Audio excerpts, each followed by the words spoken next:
भाई बहिन एक सहोदर, जग में प्रेम नहीं हन दोस्त,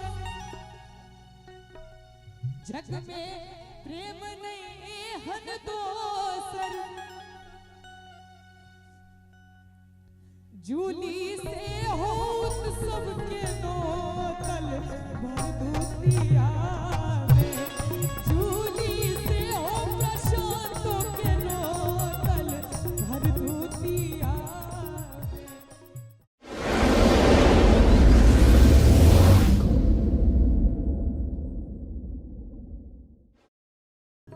पछला बेर नहीं लिये गाम, यो सुभद्रा के रे घनश्याम, यो सुभद्रा के रे घनश्याम।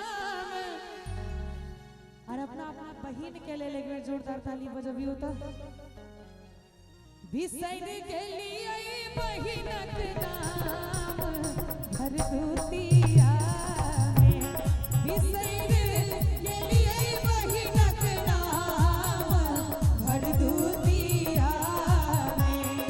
पछला बेर नहीं लिये गाम, यो सुभद्रा के रे घनश्याम, यो सुभद्रा के रे घनश्याम।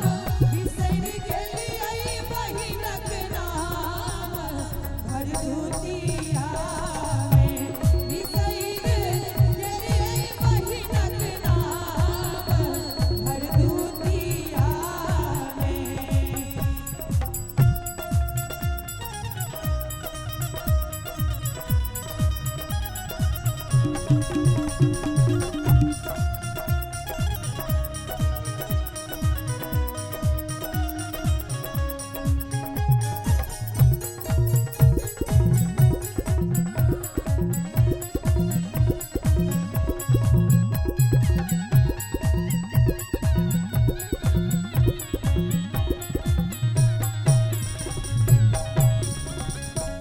आहाल आतुर हमर परान, जहिना जमल जमुना हरान।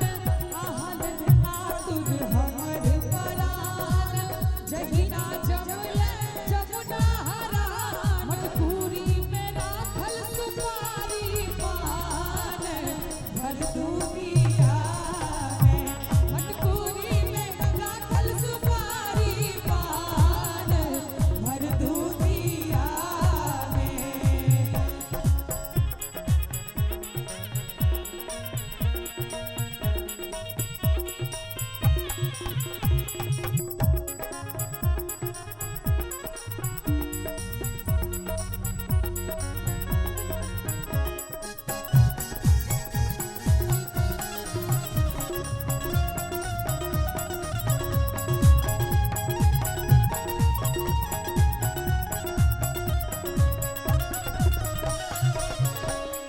भाई बहिन एक सहोदर, जग में प्रेम नहीं हन दोसर। भाई बहिन एक सहोदर, जग में प्रेम नहीं हन दोसर। ई गीत हमरा राधे भाई याद नहीं छल, बहुत दिन के बाद गेलिए, अचानक रिमाइंड हुआ लागल गीत। सबटा लिरिक्स हम सही जाय रहल छी, कनी इमोशनल हम हो गेलो गीत के लेल। भाई बहिन एक सहोदर, जग में प्रेम नहीं हन दोसर, जग में प्रेम नहीं हन दोसर।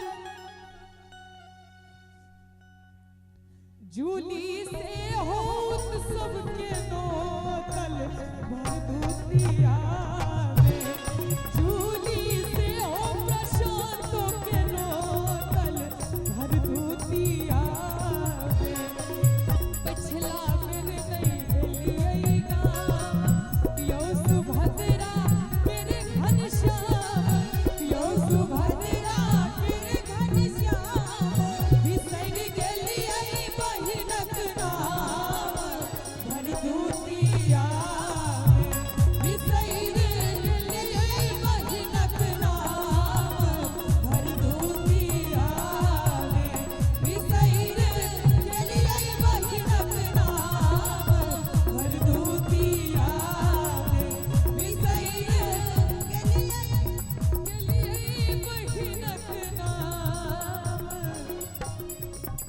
हर दूसरी